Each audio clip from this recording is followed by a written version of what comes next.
Bien, hermanos, hoy estamos en una nueva oportunidad para aprender la palabra de Dios. Para mí es un privilegio poder compartirlo desde un púlpito, y es el deseo que ustedes puedan ser bendecidos a través de la enseñanza de la Escritura. Y es por eso que hoy vamos a comenzar un nuevo libro de la Biblia. Estamos pasando de una predicación temática de lo que ha sido los atributos de Dios, y estamos ahora entrando en un estudio expositivo de lo que es las cartas del apóstol Pablo.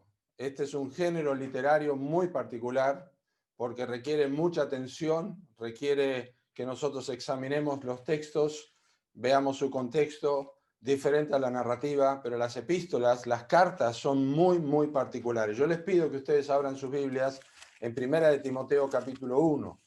Hoy vamos a ver solamente el versículo 1, y eso es a manera de introducción únicamente, solamente el versículo 1, porque lo vamos a examinar, pero también nos sirve de introducción. En realidad la introducción forma parte, son dos versículos en realidad en 1 Timoteo que nos ayudan a ver una introducción completa, porque tiene la cara del apóstol Pablo y la otra contracara es la de Timoteo. Pero queremos concentrarnos hoy en el apóstol Pablo y ver cómo ambos, tanto Pablo como Timoteo, y lo que es Dios en medio de ellos, conforman la idea general de lo que es la epístola de Pablo a Timoteo. Así que vamos a orar y luego vamos a considerar los dos primeros versículos de esta epístola. Amado Padre que estás en los cielos, queremos agradecerte por la oportunidad que nos das de abrir tu palabra. Queremos rogarte, Señor, que tú nos asistas. Estamos en una situación particular donde no podemos vernos personalmente, presencialmente, pero podemos apreciar este tiempo juntos, participando y compartiendo a través de este medio. Te pido por mis hermanos que en un entorno distinto, donde pueda haber cosas que nos distraen, nosotros podamos prestar atención a tu palabra, podamos ser enseñados por las Escrituras, podamos tener de parte tuya, Señor, un refrescar en nuestros corazones y realmente podamos disfrutar de lo que es la palabra de Dios. Gracias, Señor, por este tiempo. Gracias por todos los que pueden estar conectados y participando con nosotros en esta hora. Lo pedimos con gratitud en el nombre del Señor Jesucristo. Amén. Así dice la palabra de Dios en Primera de Timoteo, capítulo 1, versículo 1 y 2. Pablo, apóstol de Jesucristo, por mandato de Dios nuestro Salvador y del Señor Jesucristo, nuestra esperanza, a Timoteo, verdadero hijo en la fe, gracia, misericordia y paz de Dios nuestro Padre y de Cristo Jesús nuestro Señor.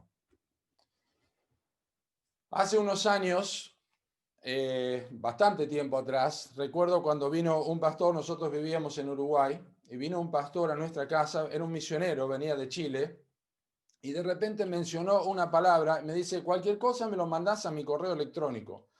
Era la primera vez que yo escuchaba la expresión correo electrónico, más comúnmente como mail, como se utiliza ahora. No tenía idea de lo que era un correo electrónico, no tenía idea de lo que era una arroba que nosotros usamos hoy comúnmente para escribir nuestra dirección de correo electrónico. Hoy día el correo electrónico es lo que utiliza todo el mundo. Todo el mundo tiene un correo electrónico, todo el mundo sabe cómo funciona un correo electrónico, ya sea a través del celular o a través de la computadora, tiene una dirección, un destinatario, quien le escribe un asunto y después un cuerpo de mensaje. Para nosotros eso es algo absolutamente normal, como lo era antes abrir un sobre, sacar una carta y ver que tenía una fecha. Algunos quizás lo siguen haciendo o mandan una postal o lo que sea, pero tenemos una idea de cómo funciona la comunicación. Lo que tenemos que entender cuando entramos a la carta de Pablo a Timoteo específicamente es exactamente eso. Es una carta de una persona a otra persona, de un hombre a otro hombre, de un hombre mayor a un hombre joven, como vamos a aprender la próxima semana. Entonces, si perdemos esto de vista, nosotros estaremos de alguna forma poniéndole un entorno a la carta de Timoteo que no nos va a aprovechar en absoluto. Necesitamos concentrarnos y pensar que esto es una carta de un hombre a otro hombre. Dicho esto, entendemos que esta carta fue inspirada por el Espíritu Santo. Es un documento ocasional, como hablamos de todas las epístolas, porque la palabra epístola significa carta, es un documento ocasional, es algo común del tiempo en que Pablo escribió, pero inspirada por el Espíritu Santo. Particularmente, las cartas de Pablo a Timoteo y a Filemón son cartas que Pablo escribió a personas de manera personal, mejor dicho, y no a las iglesias. Hay cartas a las iglesias y hay cartas personales de Pablo, Primera Timoteo, Segunda Timoteo, Tito y Filemón. De estas 4 cartas, Primera, Segunda Timoteo y Tito, son los que se llaman las epístolas pastorales o las cartas pastorales. El término epístola pastoral no es un término del tiempo bíblico.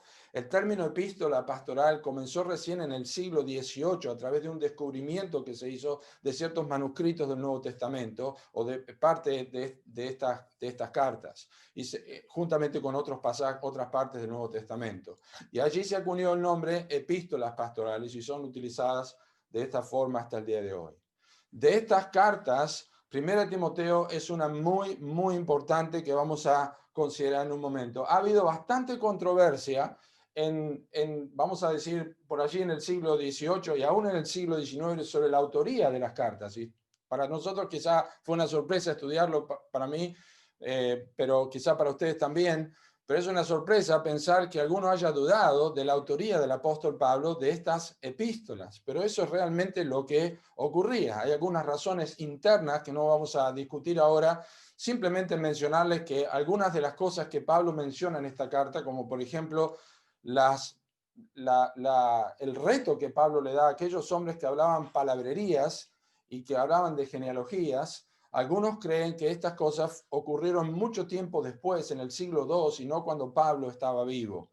Pero esto se puede refutar de una forma muy sencilla, que no es el punto de esto. Pero solamente les menciono que hay algunos, por lo menos 5 o 6 cosas que se mencionan como aduciendo a que el apóstol Pablo no fue autor de estas cartas. Les pido perdón por el reflejo en los anteojos, pero yo no lo puedo evitar. Así que presten atención al mensaje. Pero ¿cuándo escribió Pablo esta carta? Pablo escribió esta carta más o menos entre los años 64 a 65, después de su primer encarcelamiento. Pablo tuvo 2 encarcelamientos en sus viajes misioneros. El segundo, sabemos, culminó con su muerte. La tradición dice que él murió decapitado bajo el imperio de Nerón. Pero aproximadamente entre el año 64 y 65, después de su primer encarcelamiento en Roma, que fue entre los años 62 y 63, Pablo escribió esta carta, probablemente desde Macedonia. Macedonia, que es un país hoy día también que hace límite con Bulgaria y también con otros países de esa zona báltica. Macedonia está al norte de Grecia. Si se ubican en el mapa, aproximadamente en el mar Mediterráneo, Grecia, al norte de Grecia está Macedonia, y de allí el apóstol Pablo escribió, sabemos, parte también por la epístola, el versículo 3, que vamos a considerar en otros domingos más adelante.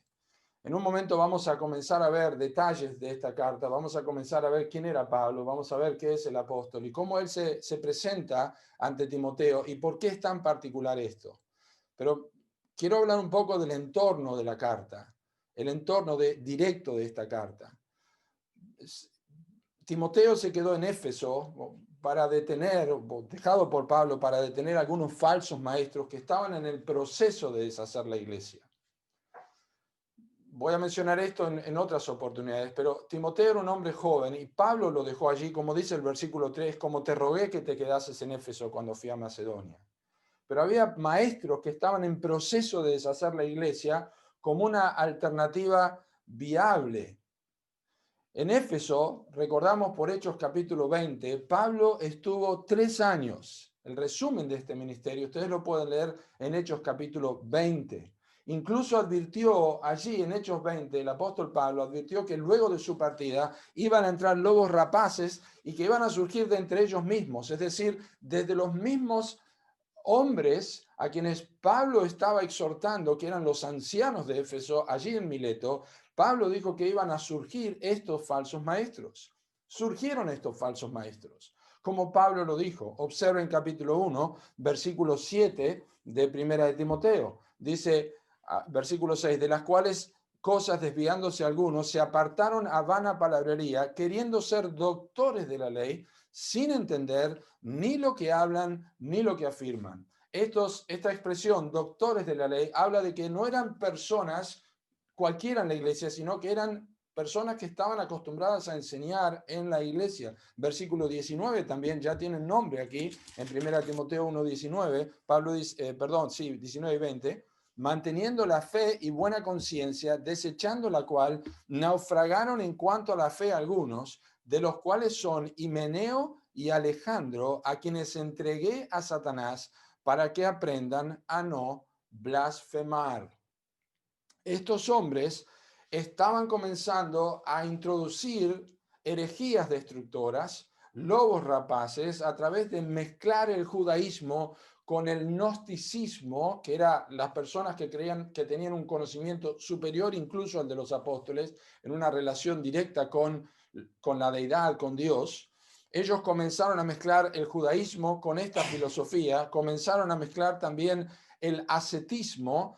El ascetismo, que no es una palabra que usamos muy a menudo hoy día, es una filosofía que pregona básicamente un estilo de vida austero y de renuncia a placeres materiales, pero escuchen, con el fin de adquirir hábitos que conduzcan a la perfección moral y espiritual, de manera que niegan directamente la cruz, porque si yo puedo adquirir algún tipo de beneficio espiritual y moral aparte de la cruz, estoy negando el evangelio, estoy negando la obra de Cristo. Así que este es el entorno básicamente de la carta que Pablo está escribiendo. Es una carta a Timoteo, pero como vamos a ver, es una carta que afecta a todas las personas a quienes Timoteo estaba ministrando. Y solamente a manera de paso, quiero mencionarles algo del carácter de Timoteo. Vamos a aprender, como dije, más el domingo que viene, algo del carácter de Timoteo. Timoteo era una persona joven. Joven no es lo que nosotros consideramos hoy día. Probablemente estaba fin de los 20 o principio de sus 30 años. Timoteo era considerado una persona joven a esa edad. Hoy también, a los 55 también consideramos a las personas jóvenes. Pero bueno, las primeras misiones que tuvo Timoteo fueron a Tesalónica y a Corinto. Probablemente no era un hombre que carecía de coraje. Por la lectura de 1 y 2 Timoteo, algunos han sugerido que Timoteo era una persona que era muy temeroso y que estaba muy temblando. Quiero que saquemos esto de nuestra cabeza. Si Pablo dejó a Timoteo, y que vamos a ver de qué manera Pablo dejó a Timoteo en Éfeso, si Pablo dejó a este hombre en Éfeso, no es porque era una persona impecable, pero era una persona irreprensible. Y esto implica una firmeza de carácter, porque Pablo mismo enseña eso en capítulo 3. Entonces, Pablo envió a este joven Timoteo a Tesalónica, a Corinto, y en cualquier caso, las exhortaciones a la lealtad y a la firmeza que tenemos en 1 y 2 de Timoteo son probablemente el resultado de dos factores: la juventud y la fuerza de la oposición que estaba enfrentando Timoteo. Solamente algo del carácter de Timoteo. ¿Por qué es tan importante Primera de Timoteo? Bueno, Primera de Timoteo, escuchen esto si quieren marcarlo, si quieren anotarlo en algún lugar. Primera de Timoteo presenta las instrucciones más específicas y explícitas para el liderazgo y la organización de la iglesia en toda la Biblia. Para hacer una comparación, si queremos estudiar acerca de el origen de la iglesia desde la eternidad y lo que es la iglesia, nosotros estudiamos la carta de Pablo a los Efesios. Pero si quisiéramos estudiar acerca de instrucciones específicas para una iglesia, las encontramos, y completas para el liderazgo, las encontramos en 1 de Timoteo. No que no encontremos instrucciones en otras cartas del Nuevo Testamento o en otros libros del Nuevo Testamento, sino que aquí tenemos un resumen de organización de liderazgo de la iglesia en la Biblia. Esto incluye secciones de conducta apropiada, incluye cómo tenemos que tratar con la falsa doctrina, incluye cómo tienen que comportarse los hombres y las mujeres dentro de la iglesia, incluye aquellos que tienen que tener el liderazgo, qué clase de personas deben ser líderes de la iglesia, cómo deben ser los diáconos de la iglesia, cómo debe enfrentarse la falsa doctrina, cómo debe oponerse un pastor y la iglesia a la falsa doctrina, cómo debe dedicarse al estudio un pastor, cómo debe disciplinar o tratar a otros ancianos que supuestamente siendo ancianos están recibiendo acusación, cómo deben atenderse a las viudas, cómo debe tratarse a los hombres que trabajan y que predican, cómo deben tratarse asuntos de piedad, de doctrina, cómo debe atenderse o cómo debe enfocar un pastor la visión hacia sus miembros o a las personas que atiende acerca del dinero y las ganancias de este tiempo. ¿Cómo es la conducta de la iglesia de Cristo? Esto es el propósito de Primera de Timoteo y por eso es una carta muy importante que exalta la pureza dentro de la iglesia. ¿Por qué digo esto, hermanos?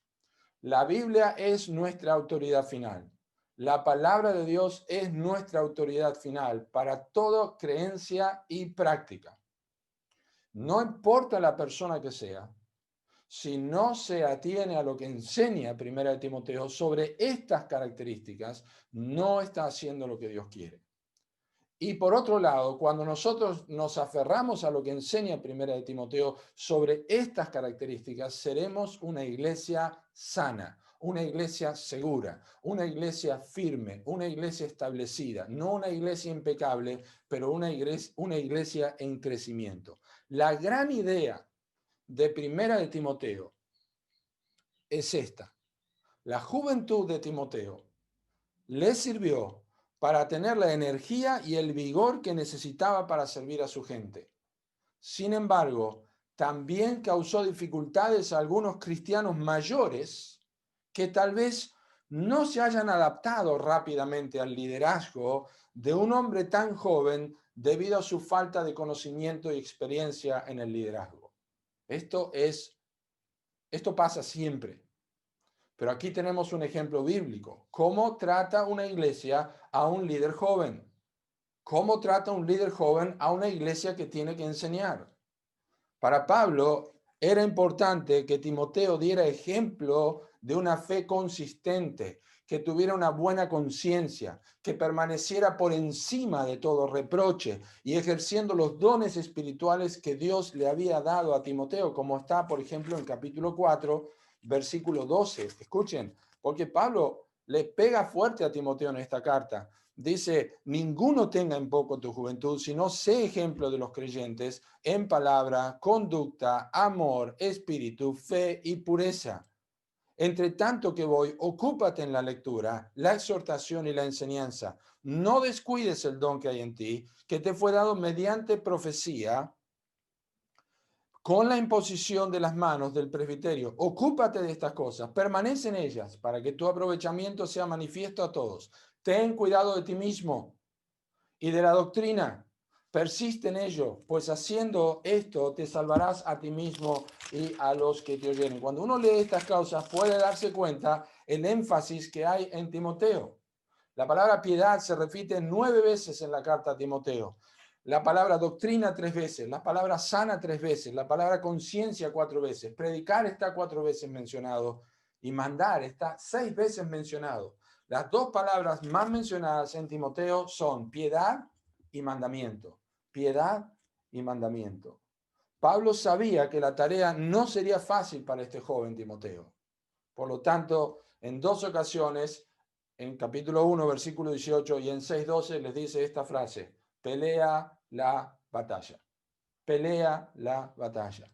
La perseverancia en lo que era bueno a menudo se convirtió en lucha para Timoteo. Y esta es una realidad que no solamente alcanza a un pastor, alcanza a cualquier cristiano. La perseverancia en lo que es bueno y en lo que Dios aprueba se transforma o se convierte en una lucha cotidiana para los cristianos. Y esto requiere que uno tenga, como decimos, piel de rinoceronte. Y solamente la gracia de Dios puede hacer esto. Vas a encontrar entonces en 1 de Timoteo instrucciones de Dios para los pastores, para los líderes de la iglesia y para cada miembro de la iglesia. Les animo a leer 1 Timoteo durante estos meses que vamos a estar estudiando para que puedan aprovechar mejor y familiarizarse con este texto. El texto en 1 Timoteo 1 nos dice Pablo, apóstol de Jesucristo. Ya hemos leído muchísimo de Pablo, pero necesitamos saber quién era este hombre. Algunos quizá no tienen tanta familiaridad con el apóstol Pablo, o cuando leemos Pablo, que está inspirado por el Espíritu Santo acá, no tenemos en nuestra cabeza un resumen gráfico de todo lo que es la vida de Pablo en el Nuevo Testamento. Así que, o por lo menos en el libro de los Hechos, que nos da una biografía de Pablo, juntamente con otras cartas donde nos muestran el interior de Pablo, como es segunda de Corintios. Pero ¿quién era este hombre? Bueno, la historia de Pablo en la Biblia comienza con otro nombre, comienza con el nombre Saulo. Saulo aparece en un momento muy triste de la historia bíblica. Aparece recibiendo las vestimentas como un joven de aquellos que estaban apedreando a Esteban en Hechos capítulo 7. Y nos dice la Escritura que Pablo estaba consintiendo en la muerte de Esteban en Hechos capítulo 8. No hay duda alguna que cuando Pablo dice que es el primero de los pecadores a Timoteo, cuando dice que fue recibido a misericordia, no hay duda alguna que Pablo tenía una imagen gráfica de este momento cuando Esteban, él lo dice, él dio su voto cuando Esteban murió. Respira amenazas contra los discípulos del Señor en Hechos capítulo 9. Pablo era fariseo, nos dice la conducta de Pablo, la describe Filipenses capítulo 3, hebreo de hebreos en cuanto a la ley fariseo, y tenemos que entender que los fariseos, a diferencia de los saduceos, los fariseos eran aquellas personas que eran rígidos y estrictos en cuanto a la ley.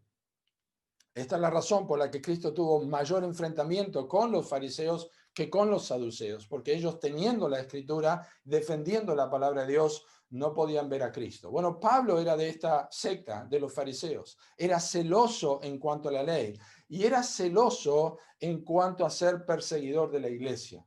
Eso está en Filipenses capítulo 3, versículo 6. La palabra celo significa solicitud. Pablo fue un hombre con celo antes de su conversión y luego de su conversión. Pero antes de su conversión ejerció todo el celo y toda la fuerza posible que estaba a su alcance para destruir a la iglesia de Cristo. Por eso el encuentro que Pablo tiene con el Señor Jesucristo en Hechos capítulo 9 es absolutamente impactante. Toda conversión, obviamente, que es impactante porque es un milagro. Dios, a través de Cristo, nos da vida cuando estamos muertos en delitos y pecados, pero es impactante la vida del apóstol Pablo. Impactante. Saulo respiraba amenazas y Cristo le encontró en el camino de Damasco. Su conversión es fabulosa porque él ve directamente al Señor Jesús y escucha las palabras: yo soy Jesús, a quien tú persigues. Pablo hizo dos preguntas: ¿quién eres, Señor? ¿Y qué quieres que yo haga? Estas palabras dirigieron a Pablo durante toda su vida, siempre queriendo conocer a Jesús y siempre buscando hacer la voluntad de Dios. Al final de su vida, o por lo menos al final del relato en el libro de los Hechos, dice a los marineros en medio de la tempestad: hoy ha estado conmigo el ángel de Dios, de quien soy, quien eres, Señor, y a quien sirvo, ¿qué quieres que yo haga? Esto dirigió la vida del apóstol Pablo continuamente. Saulo era de la tribu de Benjamín. El nombre Saulo era muy común, especialmente en la tribu de Benjamín, entre los de la tribu de Benjamín, porque ustedes saben, el rey Saúl fue, o Saulo, Saúl es el mismo nombre en hebreo, pero era una persona reconocida, quizá el más conocido porque llegó a ser el primer rey de Israel. Bueno, el Saulo del Antiguo Testamento nos dice que sobrepasaba de hombros a cualquiera, ¿se acuerdan? Sobrepasaba de hombros a cualquiera, pero era muy inferior en su vida espiritual. Este Saulo del Nuevo Testamento era muy inferior en su altura, pero sobrepasaba de hombros arriba espiritualmente a cualquier persona que se le acercara. El corazón de Pablo era tan grande como la altura de Saúl físicamente.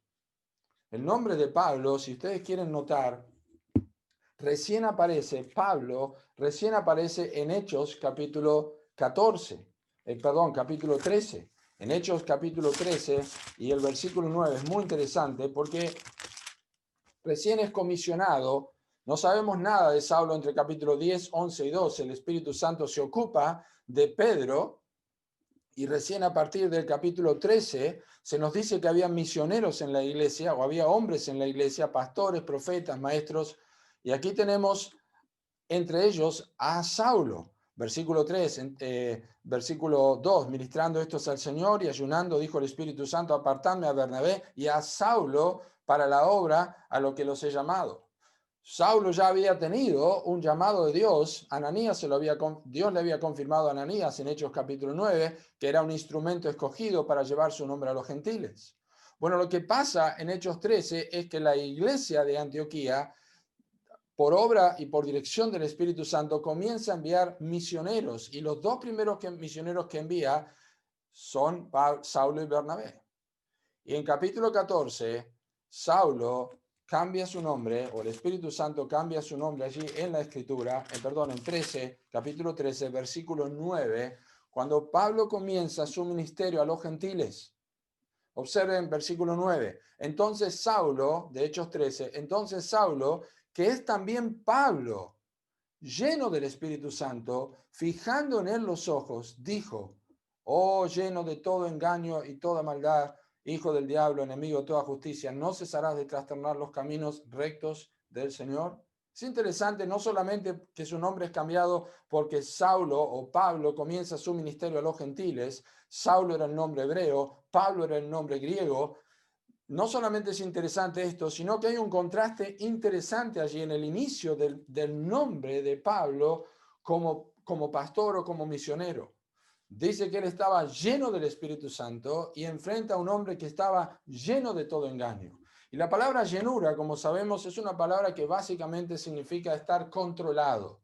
Y aquí en este contexto de Hechos 13 nos está diciendo que este hombre, al cual el mundo conocía como Saulo, Dios comenzó a llamarlo Pablo, que significa pequeño, pero sería un gran hombre, y esta grandeza no tenía que ver con la persona de Pablo, sino que tenía que ver con la llenura del Espíritu Santo, en contraste con este hombre, Elimas el mago, que estaba lleno de todo engaño y maldad. ¿Por qué digo esto? Porque su apostolado era exactamente de la misma autorización que los demás apóstoles, porque él era apóstol de Jesucristo, enviado. Y por eso quiero que pensemos un momento. Hemos hecho un resumen muy rápido de Pablo, pero quiero que pensemos un momento en Pablo el apóstol, como nos dice 1 Timoteo 1. Pablo, apóstol de Jesucristo.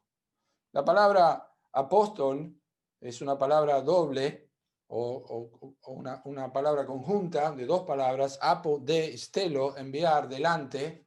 Enviar delante, apostelo es como nosotros lo diríamos, apostelo es enviado, apóstolos es el nombre, apóstol, y apostelos es enviado. Y justamente significa, apostelo, alguien enviado adelante de otro. A menudo esto era una comisión especial para representar a otro o para realizar algún trabajo. Puede ser un delegado, puede ser un comisionado, puede ser un embajador enviado en una misión especial o una autoridad particular. Los apóstoles bíblicos en este sentido tenían la autoridad especial y un poder dado por Dios. Y cuando morían, era el fin del ciclo. No podían trasladar autoridad apostólica, contrariamente a lo que algunos enseñan hoy, ¿verdad? Hoy se enseña que hay un tipo de transmisión apostólica o una sucesión apostólica. Tal cosa no existe, no es verdad. Ahora, quiero reenfatizar esto, cómo la Escritura utiliza el término apóstolo o apostelos en dos maneras. En primer lugar, designa un acto oficial o un oficio oficial, valga la redundancia, como en este pasaje, enviado, apartadme a Bernabé y a Saulo para la obra que los he enviado, o como Pablo dice aquí, yo soy apóstol de Jesucristo. Y genéricamente, entonces, para referirse a cualquiera que es enviado con un mensaje. Por eso en el griego secular, en el griego común, en el griego de todos los días, el que habla a la gente en la calle, se refería a uno que fue oficialmente comisionado para una tarea particular. Les doy un ejemplo muy sencillo que para mí quedó totalmente gráfico. El año pasado, cuando estuve en Atenas, salí una mañana a correr, a caminar, quería llegar hasta el mar, antes de que nos fuéramos con mi hermano, y fui por una avenida, la avenida Andrea Sigrou, es una avenida principal en Atenas. Iba observando y de repente empecé a mirar los carteles. Obviamente yo no leo griego, pero estaban castellanizados por de alguna forma, por así decirlo, o para que personas de habla inglesa pudieran ver también. Y de repente empecé a ver concesionarias, parece que había varias concesionarias de autos, y uno miraba el cartel y decía Apostelo Fiat, Apostelo Ford, Apostelo Mercedes-Benz. Y claro, leyendo la escritura y saber lo que es enviado, uno se da cuenta en ese momento que lo que está diciendo es representante de Fiat, representante de Mercedes-Benz o representante de Ford o lo que sea que estaban representando. Eso es absolutamente importante y gráfico para nosotros. Es un representante, es una persona con autoridad. Los barcos de carga a veces se llamaban apostólicos. ¿Por qué? Porque se enviaban con un cargamento específico para un destino específico. O un almirante de una flota que era enviada por el rey a una misión especial. El apóstol era el representante del rey, funcionando como un embajador, con la autoridad del rey, provisto con las credenciales para probar que era enviado del rey. Así como Pablo no pudo hacerse apóstol por sí mismo, ningún hombre puede hacerse ministro hoy en día. Un hombre puede entrar en el ministerio, pero nunca puede recibir un llamado claro, pero nunca puede haber recibido un llamado claro de Dios y por lo tanto no es sorprendente hoy en día leer de tantos hombres que dejan el ministerio. Un hombre puede entrar en el ministerio, pero nunca haber recibido un llamado de Dios. Y por eso muchas personas fracasan, dejan el ministerio. No es porque sean malas personas, no es porque sean engañosos, sino porque no han sido llamados por Dios a un ministerio particular. Hermanos, las responsabilidades del predicador son tan grandes y las dificultades de su trabajo son tan desconcertantes y opresivas que nada que no sea una profunda conciencia de su divina comisión podrá sostenerlo. Si no hay una convicción, una conciencia clara de que Dios ha llamado a esta persona al ministerio, tarde o temprano va a abandonar su tarea. Y como digo otra vez, no necesariamente es porque es una persona que está engañando, sino simplemente porque ha tomado un oficio que no le ha sido encomendado por Dios. Pablo fue comisionado por Dios. Hechos 9:15 dice, instrumento escogido me es este. En capítulo 22, en versículo 22 de Hechos 9 también, o en 22:14 también enseña esto. Pablo no fue comisionado de hombres ni por hombre. Eso es lo que dice cuando empieza a escribir Gálatas.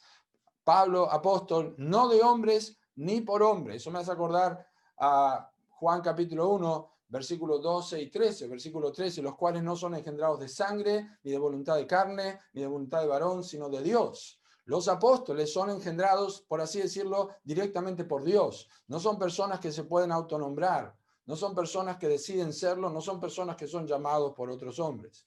Entonces, es un llamado que exalta la soberanía y voluntad de Dios. Y siempre, escuchen, siempre funciona como una sombrilla que cubre el resto de lo que vamos a ver o escuchar decir a Pablo en esta carta.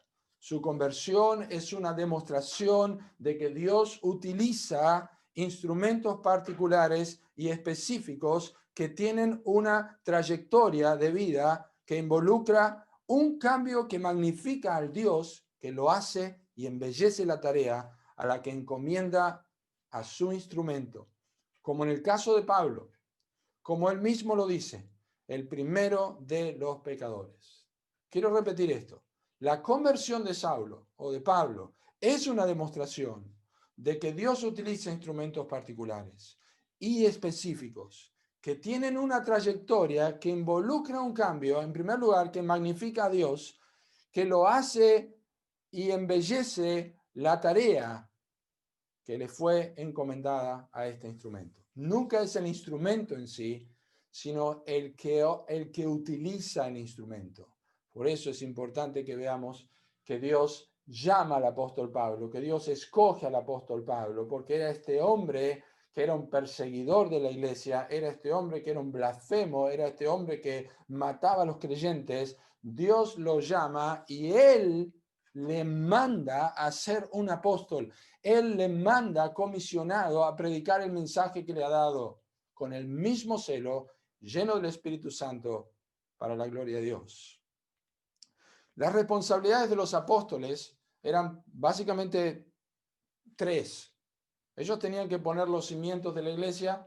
Efesios capítulo 2, versículo 20 dice, edificados sobre el fundamento de los apóstoles y profetas. Ellos ponían el fundamento, como alguien hace una casa y hace todos los cimientos. Pablo y los apóstoles y profetas ponían el fundamento.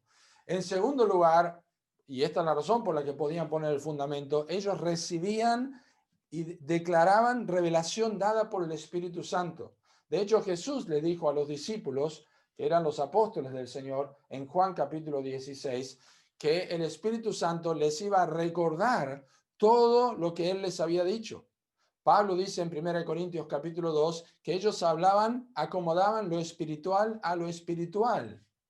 No eran palabras de hombres, sino acomodando lo espiritual a lo espiritual. Ellos eran los únicos que podían hablar inspirados por el Espíritu Santo. En primer lugar, ponían el fundamento. En segundo lugar, ellos hablaban inspirados por el Espíritu Santo, escribían inspirados por el Espíritu Santo.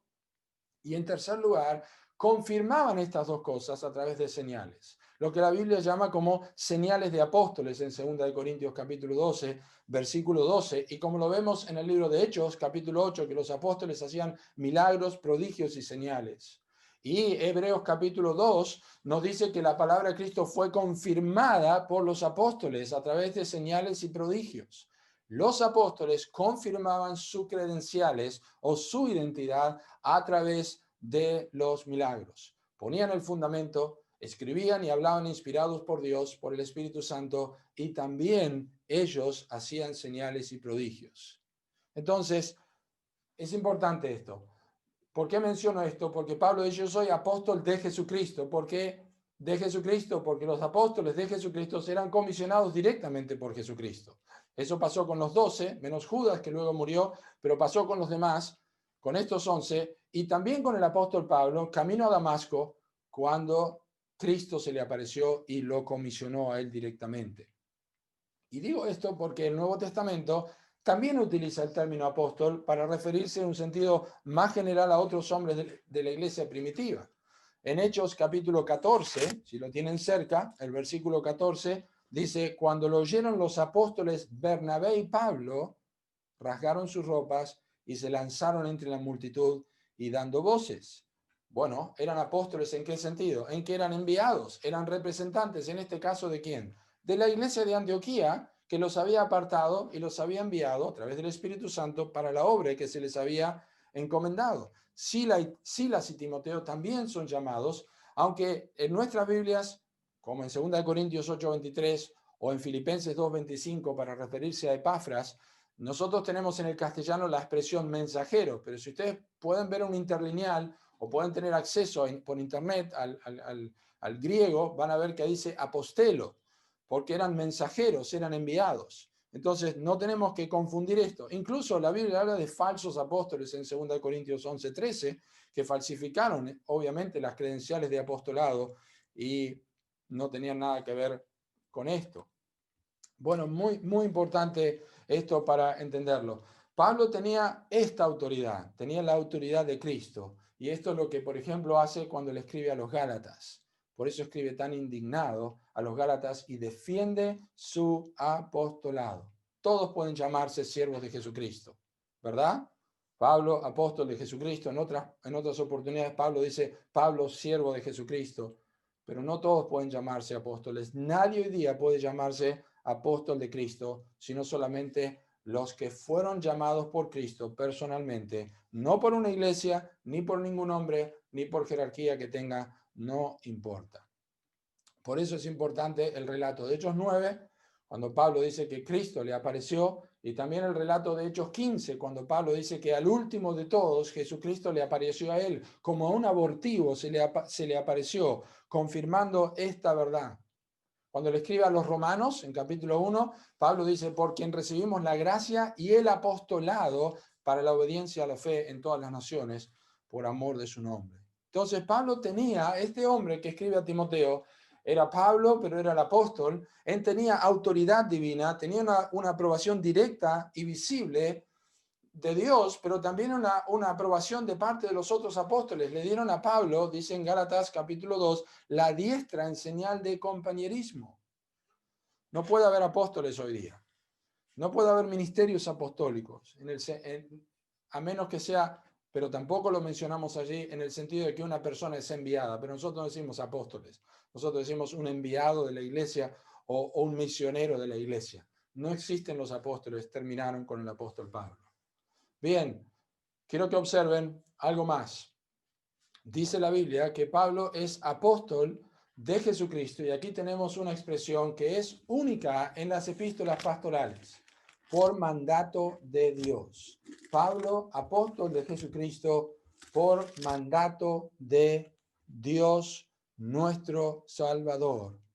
Mandato de Dios nuestro Salvador. Es interesante, si ustedes observan, Pablo utiliza esto en 1 Timoteo y utiliza esto en Tito, por mandato de Dios. Dios que no miente, dice en Tito capítulo 1. Y aquí dice por mandato de Dios. En 2 Timoteo, Pablo dice que es apóstol por la voluntad de Dios. ¿Sí? Es interesante notar esto y vamos a hablar algo sobre el mandato de Pablo a Timoteo. ¿Por qué? Bueno, aquí en 1 Timoteo, Pablo está exhortando a Timoteo. Está dándole, como dijimos, mandatos para que la iglesia pueda funcionar como corresponde. Pero en 2 Timoteo, Pablo está preso, está a punto de morir, está a punto de, perdón, de dar su vida. Y lo que pasa es que al final de su vida el apóstol Pablo tiene plena certeza y le dice a Timoteo, yo soy apóstol por la voluntad de Dios. No importa lo que he sufrido, no importa lo que me ha pasado, no importa las penurias que he tenido, tú has seguido mi doctrina. Acuérdate de Jesucristo, sufre penalidades, es la voluntad de Dios. Es un término más conocido del apóstol Pablo en otras epístolas, pero al usarlo en las cartas pastorales entendemos la diferencia a Timoteo en primera carta, a Tito en su carta y a Timoteo en su segunda carta. Son expresiones que conforman el marco de referencia, por así decirlo, de cada una de las cartas. Mandato es una palabra muy importante, hermanos. De alguna manera es un punto alto en este sermón. Mandato es una palabra muy importante. Esta palabra en el griego denota justamente un mandato autorizado que lleva asociaciones y órdenes u ordenanzas divinas y reales de un rey. Es un término contundente. Su equivalente verbal, por ejemplo, miren qué interesante, el equivalente verbal de este mandato es aquel que Jesús daba a los demonios, cállate y sal de él. Es autoridad absoluta, autoridad absoluta. Pablo está diciendo, yo estoy bajo las órdenes del soberano del universo. Pablo, apóstol de Jesucristo, por mandato de Dios nuestro Salvador, estoy bajo las órdenes del soberano del universo. Y ahora Timoteo, escuchen, está bajo las órdenes del soberano del universo. Y también lo está la congregación a quien Timoteo está pastoreando.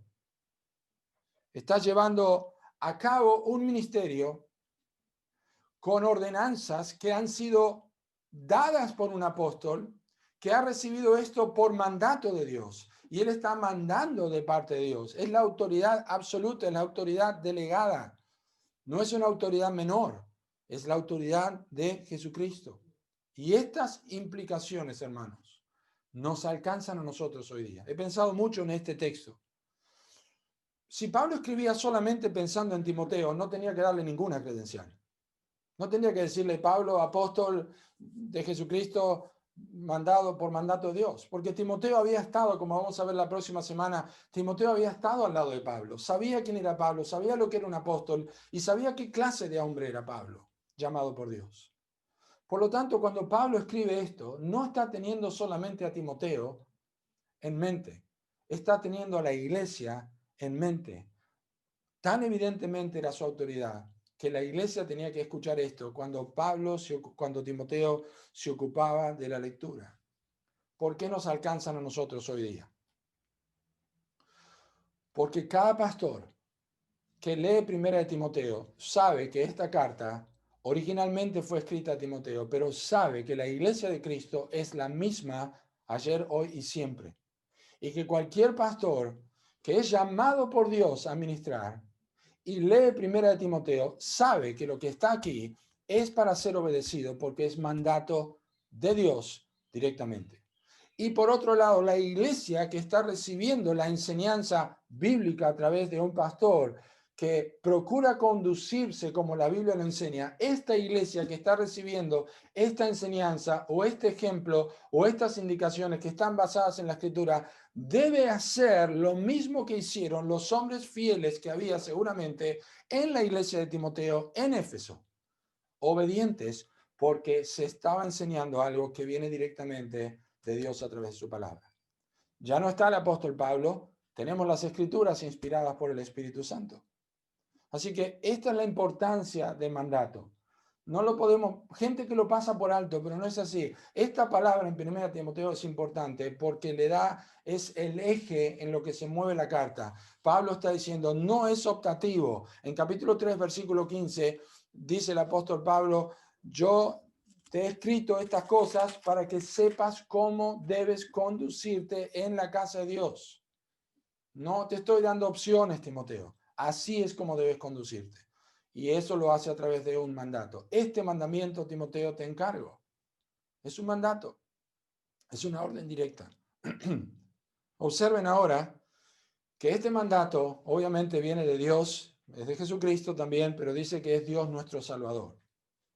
El mandato de Pablo refleja la deidad de Jesucristo, porque dice, es apóstol de Jesucristo por mandato de Dios nuestro Salvador. Pertenece a Cristo, pero es por mandato de Dios nuestro Salvador. La autoridad de Dios mandando a Pablo es una autoridad compartida con Cristo, de quien Pablo es un enviado. Esto lo sabemos, esta autoridad de la que Pablo está reconociendo aquí, está reconociendo implícitamente la deidad de Jesucristo. Es importante porque Juan capítulo 5, no vamos a leerlo ahora, pero Juan capítulo 5, desde el versículo 19 hasta el versículo 23, nos enseña que Jesucristo tiene la misma autoridad del Padre, que sea sujeto en funcionalidad debajo del Padre, en funcionalidad como hijo, pero tiene la misma autoridad del Hijo. La expresión Dios nuestro Salvador es una expresión que van a encontrarla principalmente en las epístolas del apóstol Pablo. Hay referencias indirectas en Judas 25, en 1 Corintios 1:21, cuando Pablo dice, agradó a Dios salvar a los creyentes por la locura de la predicación. María también llama a Dios mi Salvador en Lucas capítulo 1, versículo 47. Pero bueno, repetidamente en el Antiguo Testamento nosotros encontramos esta frase.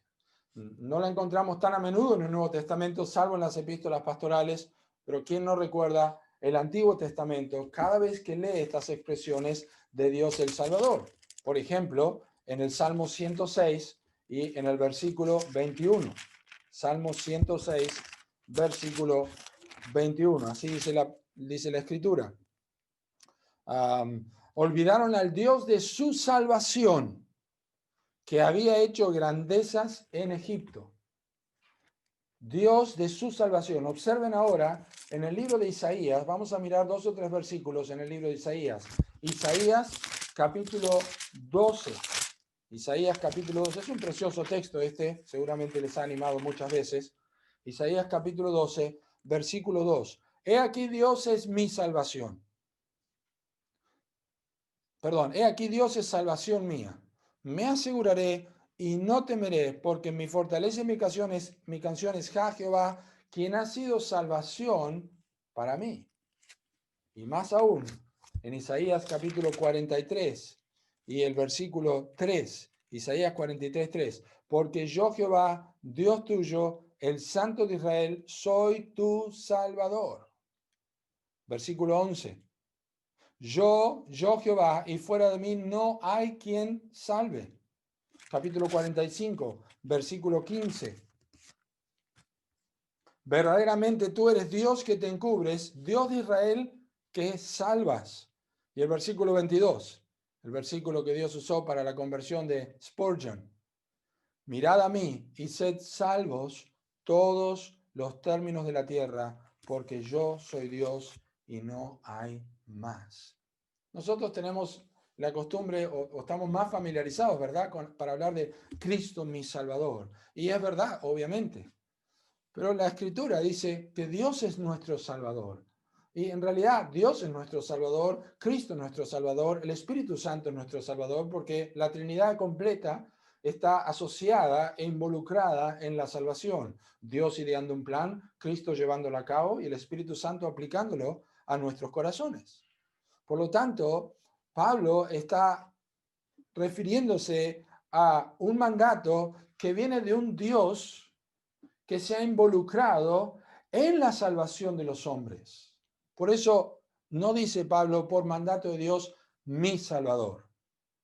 Utiliza 2 veces el plural, Pablo. Nuestro Salvador, y del Señor Jesucristo, nuestra esperanza, con lo que vamos a terminar en un momento. Nuestro Salvador, porque el mandato de Pablo proviene de Dios y de un Salvador en común. Nosotros tenemos las mismas credenciales en la iglesia de Cristo, pero no tenemos las mismas funciones. Somos parte de la iglesia de Cristo, tenemos un mismo Salvador. Pedro habla de una fe igualmente preciosa que la nuestra, pero no tenemos las mismas funciones en la iglesia. Obviamente, como mencioné, nadie tiene la función apostólica en la iglesia, pero sí hay funciones pastorales o funciones de maestro o funciones de evangelista, de liderazgo dentro de la iglesia. Tenemos un Salvador en común. Tenemos un Dios que se ha involucrado en nuestra salvación. Tenemos un Dios que se ha remangado, un Dios que se humilla en las alturas a mirar, un Dios que bajó a este mundo, Emmanuel, Dios con nosotros. Se involucró en nuestra salvación. Envió su propio Hijo, como leía esta mañana la parábola de los labradores mandados. Les enviaré a mi Hijo, lo van a escuchar o le van a hacer caso. Mataron al Hijo. Dios se ha involucrado en la salvación. Dios mismo nos ha salvado. Y si Dios ha hecho eso y ha logrado la salvación del pecador, la pregunta es, ¿cuál es la razón por la que no nos sujetaríamos a los mandatos bíblicos sobre cómo funciona una iglesia? Porque aquel que nos salvó es también el mismo que nos va a cuidar, nos va a preservar y va a sostener su iglesia porque la sustenta y la cuida, como dice Efesios capítulo 5, a través de los dones que Dios ha dado. Es importante esto para comprender la epístola. Dios es el Salvador. Y este Salvador ha mandado a Pablo a predicar y a enseñar lo que le enseñó a Timoteo. Pero también, no solamente un Salvador, un Dios Salvador, pero una esperanza, que es una persona. Una esperanza que es una persona. Pablo es mandado por Dios el Salvador y también es un apóstol mandado por el Señor Jesucristo, otra vez, nuestra esperanza. Por eso es que el mandato proviene también del Señor Jesucristo, nuestra esperanza. No solamente tiene la autoridad delegada por Dios, que ha sido nuestro Salvador en el pasado, sino por un Señor que es nuestra esperanza futura. Es precioso esto, porque Pablo está diciendo, el mandato de Dios es el mandato de un Dios desde el principio de todo, la salvación, hasta el final de todo, que es la esperanza de la venida de Cristo. Es la esperanza final, de principio a fin. Esto es lo que Dios ha establecido. Esto es lo que Dios ha hecho. Ambas cosas están presentes ahora. El pasado, el presente de Pablo predicando, el pasado en la salvación, el presente de Pablo mandando y el futuro, la esperanza. 84 veces aparece en el Nuevo Testamento la palabra esperanza. De estas 84 veces, 55 veces es utilizada por el apóstol Pablo. 8 de estas 55 veces Pablo las utiliza en las epístolas pastorales. Entonces Pablo reflexiona en un Dios como Salvador de nuestro y en Cristo Jesús como un objeto infalible de nuestra esperanza, no solamente porque estas verdades son esenciales para el apostolado de Pablo, sino también porque estas verdades esenciales van a ser una piedra de toque, una piedra de apoyo para Timoteo en su ministerio y en su iglesia, en su situación. Porque vamos a ver esto, hermano, en la semana que viene. Por un lado estamos viendo el peso, la carga que Pablo pone en Timoteo, que es una carga genuina, es una carga verdadera, porque viene de un mandato de Dios. Pero después vamos a ver que este mandato de Dios lo recibe Timoteo, que es un verdadero hijo en la fe. Solamente los verdaderos hijos en la fe pueden recibir una carga tal y poder practicarla. No es una carga que nunca van a poder cumplir. Es una carga pesada y con la guía del Señor lo pueden hacer, pero se necesita ser un verdadero hijo en la fe. Entonces, aquí tenemos la esperanza que Pablo está dándole a Timoteo. La esperanza que es una persona, es Jesucristo. Acompáñenme rápidamente ya para ir terminando a Colosenses capítulo 1. Colosenses capítulo 1. Es muy lindo este texto porque habla de la esperanza del Evangelio e inmediatamente nos muestra la persona de Cristo. Colosenses capítulo 1, versículo 23. Dice, si en verdad permanecéis fundados y firmes en la fe y sin moveros de la esperanza del Evangelio que habéis oído, el cual se predica en toda la creación que está debajo del cielo y del cual yo, Pablo, fui hecho ministro. La esperanza del Evangelio. Ahora escuchen, versículo 27. A quienes Dios quiso dar a conocer las riquezas de la gloria de este misterio entre los gentiles, que es Cristo en vosotros, la esperanza de gloria. El Evangelio es nuestra esperanza, pero la persona de Cristo es nuestra esperanza, porque sabemos que Cristo, 2 Corintios 4, es el Evangelio. Dios es el Evangelio y Cristo es nuestra esperanza. Y esta esperanza, Pablo la utiliza a menudo en las epístolas. Obviamente, lo vamos a ver en un momento, está ligada en toda la epístola, aquí en Timoteo, como también en otra epístola, en Tito. Por ejemplo, Pablo habla de que las viudas tienen que esperar en Dios. Esto es esperanza, 1 Timoteo 5:5. Los ricos deben hacer lo mismo, que no pongan su esperanza en las riquezas, sino en Dios, que nos da todas las cosas. Pablo dice, por ejemplo, a Tito le escribe, porque es una de las cartas a comparación en porcentaje a Timoteo, lo utiliza mucho más en Tito. A Tito le dice en capítulo 1, versículo 1 y 2, versículo 2, en la esperanza de la vida eterna, la cual Dios que no miente prometió desde antes del principio de los siglos. Y lo tenemos también la esperanza bienaventurada en capítulo 2, versículo 13, aguardando la esperanza bienaventurada y la manifestación gloriosa de nuestro gran Dios y Salvador Jesucristo.